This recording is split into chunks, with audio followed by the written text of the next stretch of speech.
Hello students, आज हम लोग स्टार्ट करने वाले हैं लिविंग ग्रुप एबिलिटी, जो कि halo alkanes and halo arenes chapter का ही नेक्स्ट टॉपिक है और ये भी क्लास 12th का पार्ट है। तो इससे पहले हम लोग 2 वीडियो लेक्चर देख चुके थे।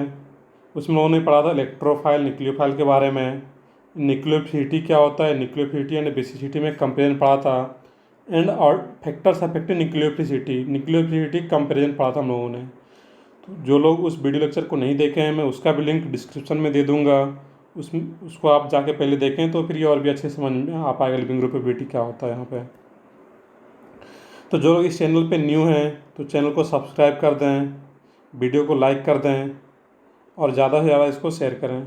चलिए हम लोग स्टार्ट करते हैं लिविंग ग्रुप एबिलिटी। तो नाम से क्लियर है कि यहाँ पे लिविंग ग्रुप आ रहा है। तो लिविंग ग्रुप जो कि एक ऐसा ग्रुप जो कि लिव कर रहा हो, छोड़ के बाहर जा रहा हो किसी पार्टिकुलर सब्सटेंस से। तो यहाँ पे हम लोग देखेंगे एक रिएक्शन लिखा है मैंने यहाँ पे है कि RCH2Z NU किसका सिंबल होता है, हम लोग पिछले लेक्चर में देख चुके थे, निक्लियोफाइल का NU-। तो यहाँ पे कोई निक्लियोफाइल, और निक्लियोफाइल क्या होता था, अटैकिंग रिएजेंट। तो ये एक अटैकिंग रिएजेंट है। अब क्या होता है यहाँ पे दोनों रिएक्शन को देखें तो ये सबस्ट्रेट और ये अटैकिंग रिएजेंट।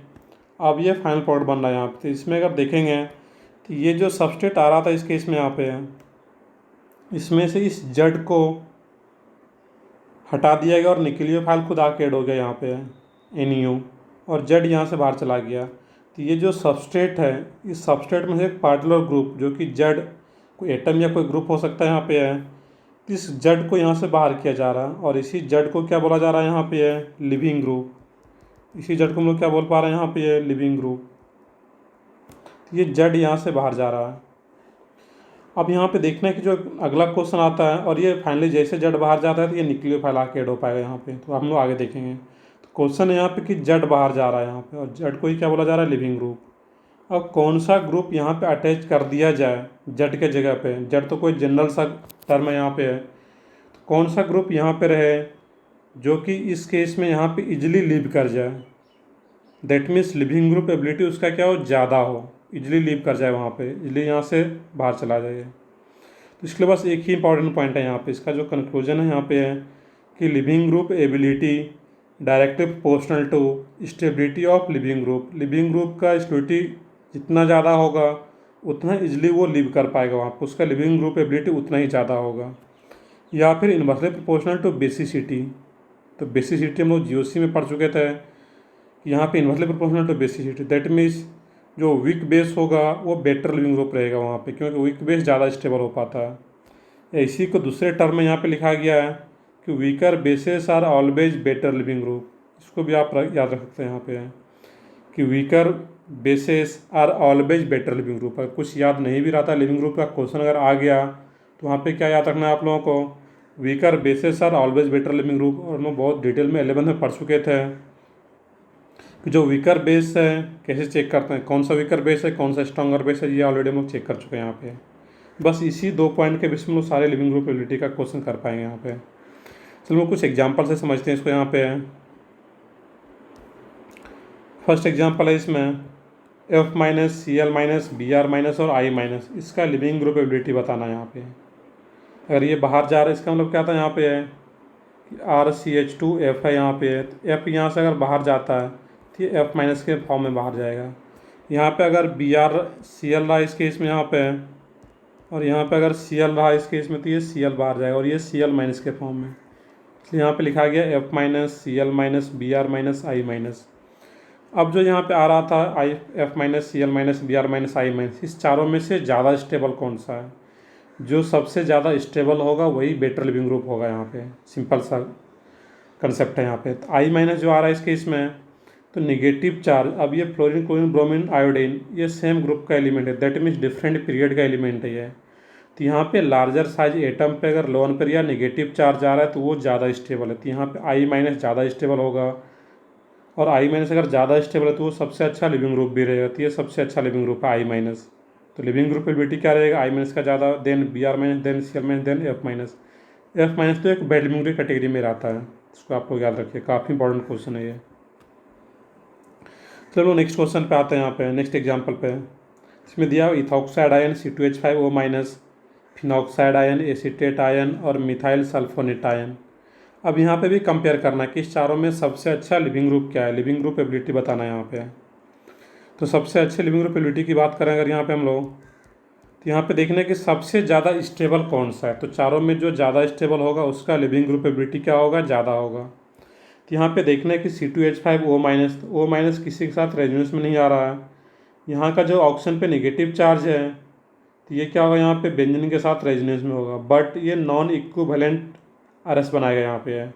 जबकि इस केस में क्या बनेगा, यहाँ पे नेगेटिव चार्ज इसके साथ रेजोनेंस में आ रहा है तो यहाँ पे 2 इक्विवेलेंट RS बनेगा इस केस में। दैट मीन्स ये ज़्यादा स्टेबल रहता है, हम लोग पहले भी क्लास में कर चुके हैं।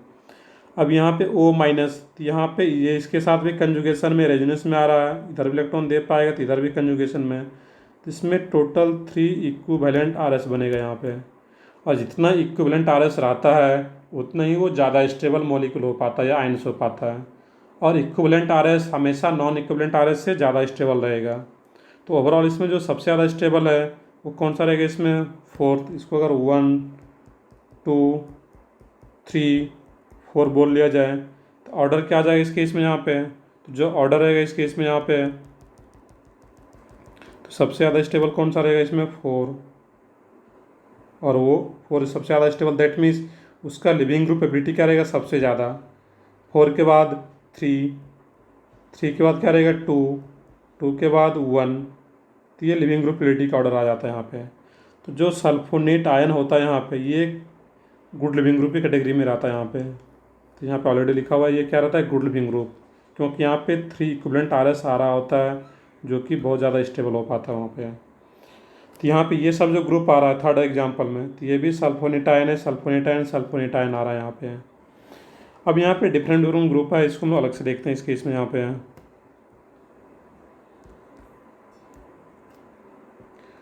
इस केस में जो रहेगा यहाँ पे लिविंग ग्रुप एबिलिटी की बात करें यहाँ पे है, तो सब कुछ तो सेम है यहाँ पे। पहले इस तीनों में हम लोग कंपेयर कर लें यहाँ पे 1, 2, 3 में, फिर हम लोग फोर्थ में कंपेयर करेंगे।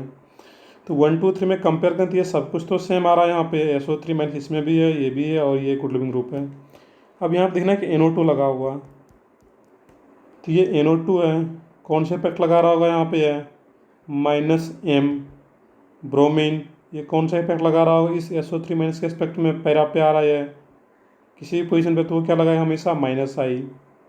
और ये CH3 कौन सा इफेक्ट लगाता है यहाँ पे, +I एंड HC। अब देखना यहाँ पे किस एनायन को सबसे ज़्यादा स्टेबलाइज कौन करेगा यहाँ पे, तो उस एनायन को जो सबसे ज़्यादा स्टेबलाइज करता है वो फर्स्ट कर पाएगा यहाँ पे है। तो लिविंग ग्रुप का जो ऑर्डर रहेगा इसमें यहाँ पे है फर्स्ट का सबसे ज़्यादा, देन -I है, ये भी एक्सेप्टर ग्रुप है, इलेक्ट्रॉन विथड्रॉइंग ग्रुप है, उसके बाद ये स्टेबलाइज करेगा सेकेंड, देन थर्ड, तो ये ऑर्डर आ गया यहाँ पे। और CF3SO3-, अब यहाँ पे जो CF3 वो डायरेक्टली अटैच है SO3- आयन से, दैट मीन्स ये एक स्ट्रॉन्गर -I होता है और ये बहुत ही ज़्यादा स्ट्रॉन्गर -I लगाता है। यहाँ पे 3 फ्लोरीन यहाँ पे है और बहुत ही स्ट्रॉन्गर माइनस आ रहा है, तो ये सबसे ज़्यादा स्टेबल बना रहा होगा SO3- आयन को। दैट मीन्स वो सबसे ज़्यादा स्टेबल, और सबसे ज़्यादा स्टेबल दैट मीन्स उसका जो लिविंग ग्रुप एबिलिटी होगा वो सबसे ज़्यादा हो जाता है। तो फोर्थ सबसे ज़्यादा स्टेबल रहेगा और सबसे ज़्यादा अच्छा लिविंग ग्रुप भी रहेगा। तो अब इसका नेम भी देख लें, सबका नेम क्या रहता है। जो लास्ट वाला नेम है उसको बोलते हैं हम लोग ट्रिप्लेट आयन, इसका नेम क्या रहेगा यहाँ पे है, ट्रिप्लेट आयन। इसमें जो यहाँ पे आ रहा है फर्स्ट में यहाँ पे NO2 लगा हुआ है, दैट मीन्स को बोलते हैं यहाँ पे NOSY, नोसिलेट आयन। इसमें BR लगा हुआ है यहाँ पे है, उसको बोलते हैं हम लोग ब्रोसिलेट आयन, उसका नेम क्या रहेगा, ब्रोसिलेट आयन।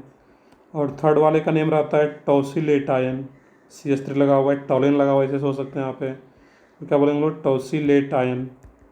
और टोसिलेट आयन को शॉर्ट में OTS भी लिखा जाता है, जो कि काफ़ी फेमस होता है OTS। तो OTS एक बहुत ही अच्छा लिविंग ग्रुप है। इवन यहाँ पे चारों अच्छा लिविंग ग्रुप है, बट ट्रिप्लेट आयन सबसे अच्छा लिविंग ग्रुप रहेगा, टॉसिलेट आयन भी एक अच्छा लिविंग ग्रुप है। बाकी कैटेगरी हम लोग ऑर्डर लिख रखे हैं यहाँ पे क्या रहेगा, इसका नेम भी याद रखना है आपको। यहाँ पे OTS काफ़ी फेमस नोटेशन होता है, इसको याद रखना था यहाँ पे आप लोगों को। चलिए हम लोग आगे बढ़ते हैं। अब इसमें यहाँ पे नेक्स्ट एक एग्जाम्पल है यहाँ पे CH3 CH3 CH3 OH। अब इस केस में देखना यहाँ पे है कि यहाँ से OH माइनस कभी भी अपने आप बाहर नहीं जाता यहाँ पे, क्योंकि OH माइनस और OH माइनस के फॉर्म में अगर बाहर जाता है तो ये कैसा बेस रहता है बच्चों, तो ये OH माइनस जो यहाँ पे है एक ये स्ट्रॉन्गर बेस, और स्ट्रॉन्गर बेस अगर ये कैसा लिविंग ग्रुप रहेगा, bad leaving group, weak leaving group रहेगा, तो OH माइनस के फॉर्म में कभी बाहर नहीं जाता यहाँ पे है। तो अब यहाँ पे होता क्या इस केस में यहाँ पे है, तो सबसे पहले ये जो OH है यहाँ पे है ये प्रोटोनेट हो जाता है। दैट मीन्स ये H प्लस को एक्सेप्ट कर लेगा यहाँ पे अपना लोन पेयर डोनेट करके। रिएक्शन में जब भी मुझे इस टाइप का कंडीशन आएगा तो यहाँ पे OH को अगर लीव कराना है तो पहले प्रोटोनेट कराएंगे, H प्लस आएगा यहाँ पे। जैसे H प्लस आएगा तो अब ये क्या बन गया यहाँ पे CH3 CH3 और ये OH अपना एक लोन पेयर दे दिया यहाँ पे, एक लोन पेयर बचेगा और यहाँ पे एक पॉजिटिव चार्ज आएगा। ये सिमिलर कंडीशन यहाँ भी रहेगा इस केस में। मैं यहाँ भी दिखा देता हूँ, इसको भी प्रोटोनेट करा देता हूँ यहाँ पे CH3OH H पॉजिटिव चार्ज, और यहाँ भी क्या रहेगा सेम। अब इसको भी प्रोटोनेट करा देंगे यहाँ पे है CH3CH2OH H पॉजिटिव चार्ज। अब क्या होता है इस केस में यहाँ पे है, अब यहाँ पे H और O और ऑक्सीजन पे पॉजिटिव चार्ज, अब उसका इलेक्ट्रॉन का वैल्यू और भी बढ़ जाता है पॉजिटिव चार्ज आने के कारण। अब ये इजली रूम टेम्परेचर पे भी यहाँ से बाहर जा पाएगा यहाँ पे, और जब ये बाहर जाएगा तो ये क्या कार्बोकैटायन बना, ये H2O बन के बाहर जाएगा, अपना इलेक्ट्रॉन पेयर लेकर के बाहर जाएगा, न्यूट्रलाइज होकर बाहर जा रहा है। तो इसमें जो कंपाउंड बनेगा यहाँ पे है CH3 पॉजिटिव चार्ज। इसमें यहाँ से जब वाटर मॉलिक्यूल बाहर जाएगा इस केस में H2O बन के न्यूट्रलाइज हो जाएगा वहाँ पे है, तो ये जो बनेगा CH3 पॉजिटिव चार्ज, और यहाँ पे क्या रहेगा इस केस में ये CH2 पॉजिटिव चार्ज। इस टाइप का कंपाउंड आ जाएगा यहाँ पे। अब यहाँ पे देखना है कि तीनों में से हर जगह प्रोटोनेट हो रहा है, तो फिर भी देखना है कि वाटर मॉलिक्यूल कहाँ से इजली बाहर जाएगा यहाँ पे है।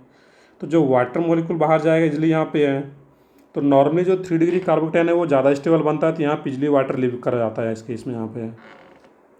फिर इस केस में यहाँ पे वाटर लिव करे, उसके बाद इस केस में वाटर लिव करे।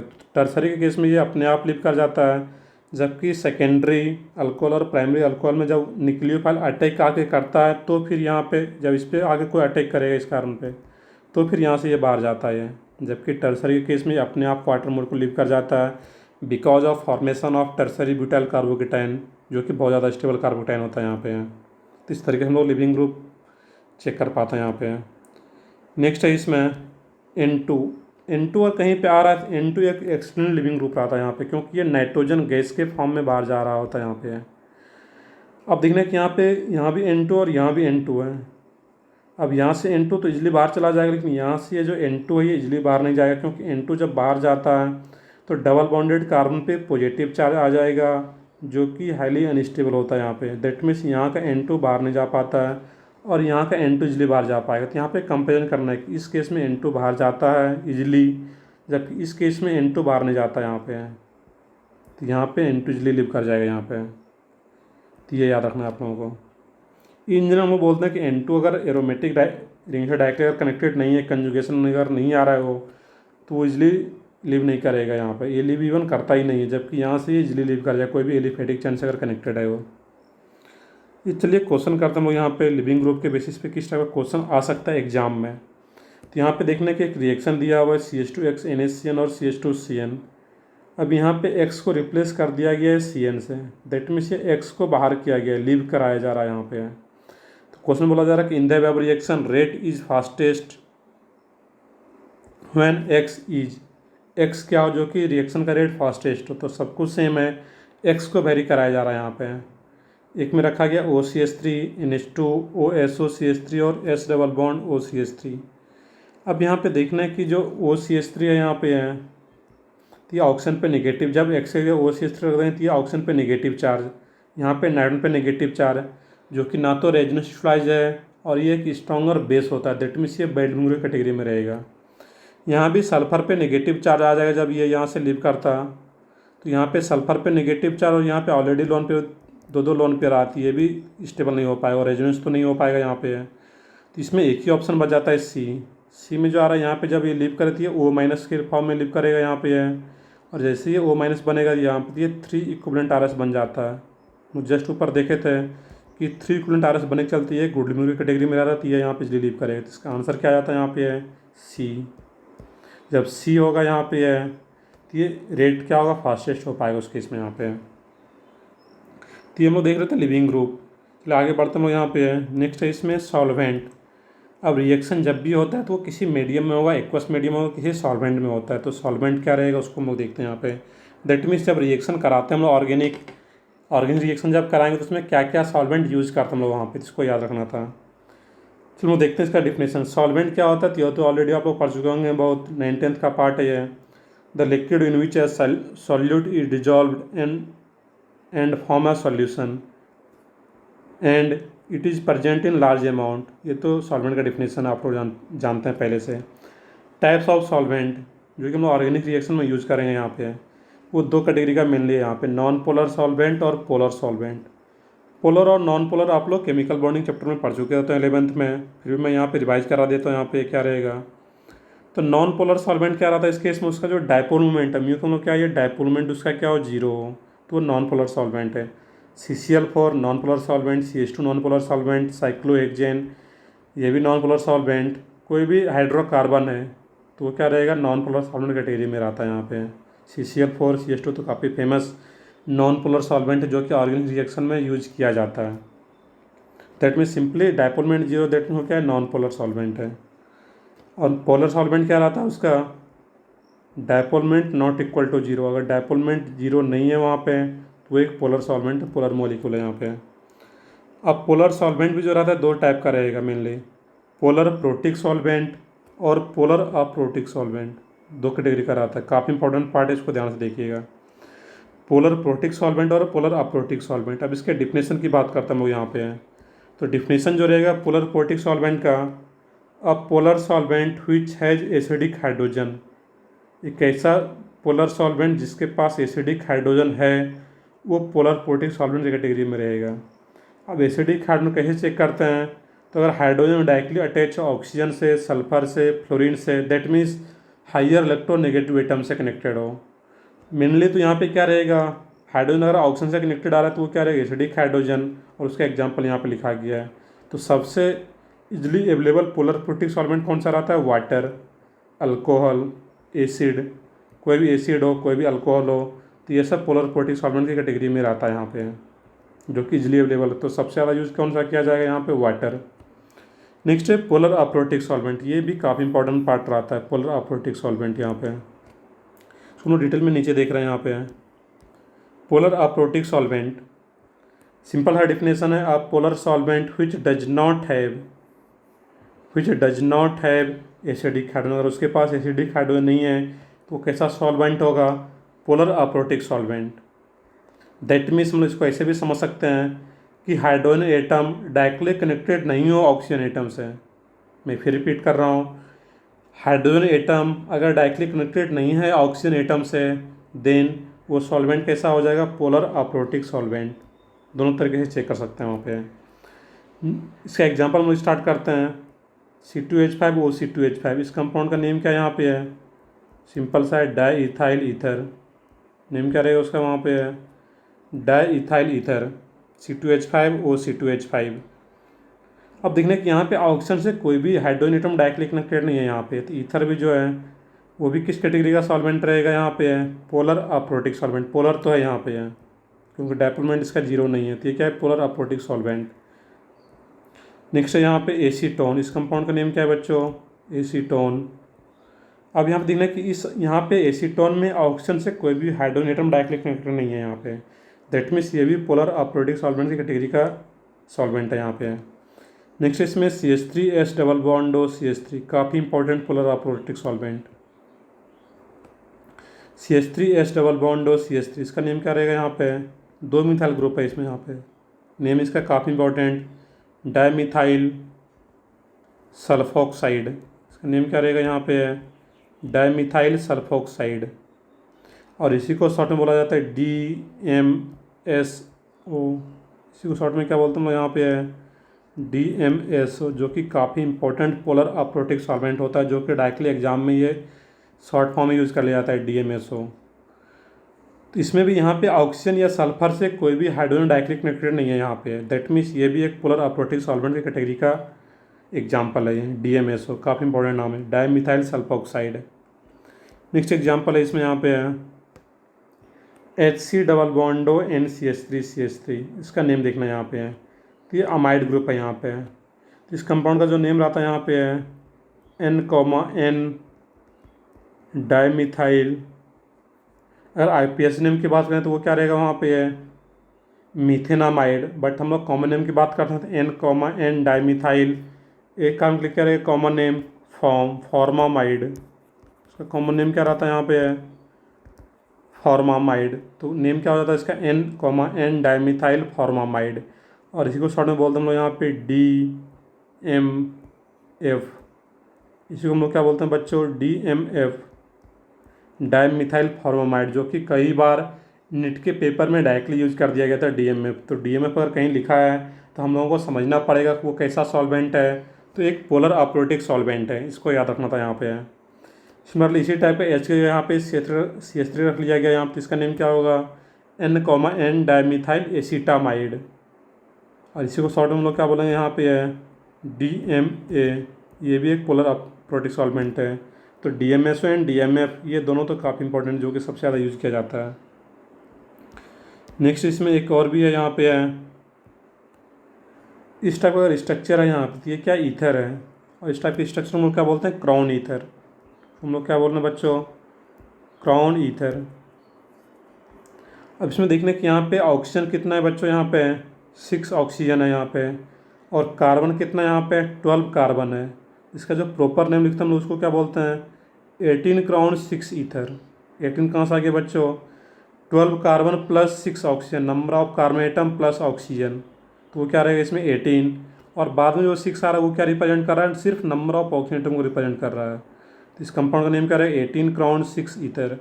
यहाँ पे भी कोई भी हाइड्रोजन डायरेक्टली ऑक्सीजन से अटैच नहीं है, दैट मीन्स ये भी एक पोलर अप्रोटिक सॉल्वेंट की कैटेगरी का एग्जाम्पल है, जो कि जे एडवांस एक बार पूछ चुका है यहाँ पे इस सॉल्वेंट को दिए के क्वेश्चन। चलिए हम लोग फिर अगले वीडियो में बात करते हैं। वीडियो क्लास देखने के लिए थैंक यू। बाकी जो लोग इस चैनल पे न्यू हैं चैनल को सब्सक्राइब कर लें, क्योंकि हम लोग आगे बहुत ही डिटेल में पढ़ने वाले हैं। पूरा क्लास 12 ही हम लोग पढ़ने वाले हैं यहाँ पे। Thank you.